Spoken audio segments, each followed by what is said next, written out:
हरि ओम आनो भद्राः क्रतवो सन्तु विश्वतो तथासो परिपास उद्भिदाः देवानो त्रथास समिवृधे असन्न प्रायुवो रक्षितारो दिवे दिवे देवानां भद्रासु मतिरिजो यता देवानागुरातिरविनो निवर्ततां देवानागुं सख्यमुपसेदिवा वयं देवान आयुः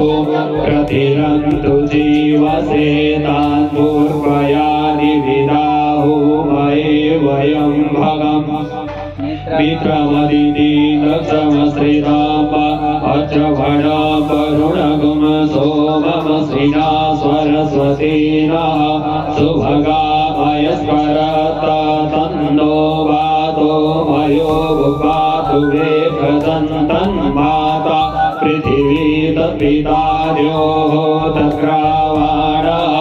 सोमसुतो मयो भुवस्तरस्विना शृणुतां तृष्णा जुवाम तमीसानं जगतस्तस्तु खस्वती धियान्ति त्वमवसे उमयेवयाम भूखानो धता वेदसामसुकृते रक्षिता प्रायुरदब्धः स्वस्ते स्वस्ति न इन्द्रो विदस्रवाः स्वस्ति नः भूखा विश्ववेदाः स्वस्ति नस्तारिक्षो हर्षनेमिः स्वस्ति नो बृहस्पतिर्दधातु प्रीखदस्वामरुतः वृष्णिमातरः शुभं द्रावाणो विद्यते भुजमयः अग्निजुहामनवः सूरसप्तसो विश्वेनो देव अवसागमाम्निह भद्रं कर्णेभिः शृणुयाम देवा भद्रं वसेमाक्षभिजत्राः स्थिरैरङ्गैस्तुष्टुवागुंसनुर्विभ्यसे महि देवहितां जदायुः सतमीन्नु सरलो अन्ति देवा तत्रानस्तक्रातरसां तनूनां पुत्रासो तत्र पितरो भवन्ति मानो मध्यारीरिकतायुर्गन्ध्योः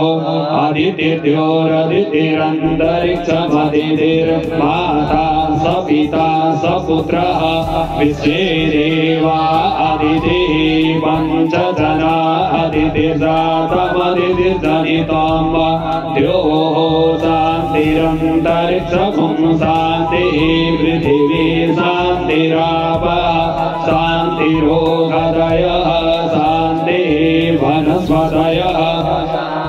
विश्वे देवा शान्ति ब्रह्म शान्ति सर्वगुण शान्ति शान्तिरेव शान्ति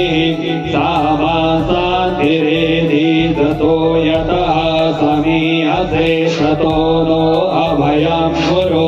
सन्नः कुरु प्रदाभ्यो भयं नः वसुभ्यः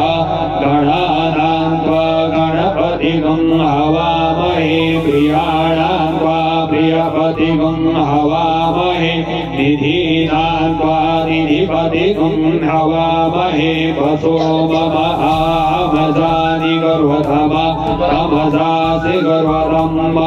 अम्बे अम्बिके बालिके नमानयति वसनः ससतस्वकः सुभद्रिका कामीरवासिनीं त्र्यम्बकं जजामहे सुगन्धे पुष्टिवर्धनम् उर्वारुकमिव वन्द्रना मृत्युर्मुक्षीयमामृतात्